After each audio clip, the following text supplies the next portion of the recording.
Pemirsa, pernyataan mantan Wamenkumham Denny Indrayana yang menyebut mendapatkan informasi soal Mahkamah Konstitusi atau MK akan merubah sistem pemilu dari terbuka menjadi tertutup membuat Menko Polhukam Mahfud MD bereaksi keras.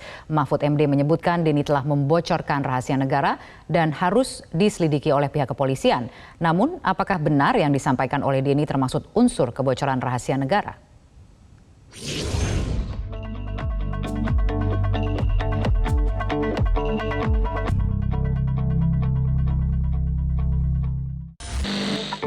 Lagi rame nih pernyataan mantan Wakil Menteri Hukum dan HAM Denny Indrayana yang menyebut mendapat informasi bahwa Mahkamah Konstitusi atau MK akan merubah sistem pemilu terbuka jadi tertutup.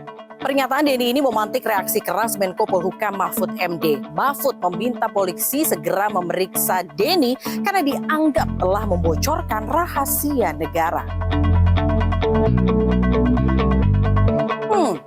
Tapi benar nggak sih yang dibilang Denny itu bagian dari membocorkan rahasia negara? Pakar hukum pidana Abdul Fikar Fajar menegaskan apa yang disampaikan Denny bukan bentuk dari membocorkan rahasia negara. Oleh sebab itu, menurutnya Denny nggak pantas dibawa ke ranah hukum. Apa yang Denny katakan itu menurut saya sebuah kriminalisasi. Kenapa kriminalisasi? Karena yang dikemukakan Denny itu adalah satu soal kebebasan berpendapat, ya. Yang kedua, yang dia kemukakan tuh bukan isi putusan, gitu. Nah, berdasarkan pengakuan dari Mahkamah Konstitusi sendiri, putusan itu belum dibuat, gitu. Hakimnya rapat saja belum, gitu. Musyawarah saja belum. Nah, karena itu tidak mungkin ada putusan yang dibocorkan. Nah, karena itu pula menurut saya apapun yang dikemukakan Denny itu bukan pembocoran rahasia negara atau bukan pembocoran keputusan.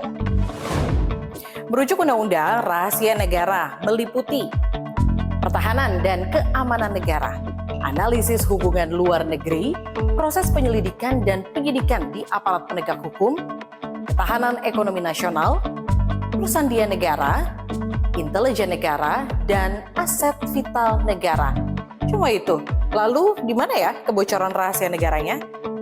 Pak Denny Indrayana sangat sulit untuk dijerat pasal pembocoran rahasia negara. Pembocoran rahasia atau pembocoran rahasia negara. Kenapa? Kalau kita baca ya di KUHP pasal 112 sampai 116 lah yang mengatur soal pembocoran rahasia negara. Pasal tersebut dimaksudkan terkait dengan sistem pertahanan dan keamanan. Itu dibahas dalam bab terkait pertahanan dan keamanan negara. Kalau soal putusan MK ini tertutup dan terbuka, saya pikir nggak ada kaitannya dengan pertahanan negara. Tapi ngomong-ngomong, kenapa sih kita harus heboh soal urusan itu? Bukankah justru yang lebih mengkhawatirkan ketika sistem pemilu berubah? Kita jadi nggak tahu sama calon wakil rakyat yang akan kita pilih nantinya.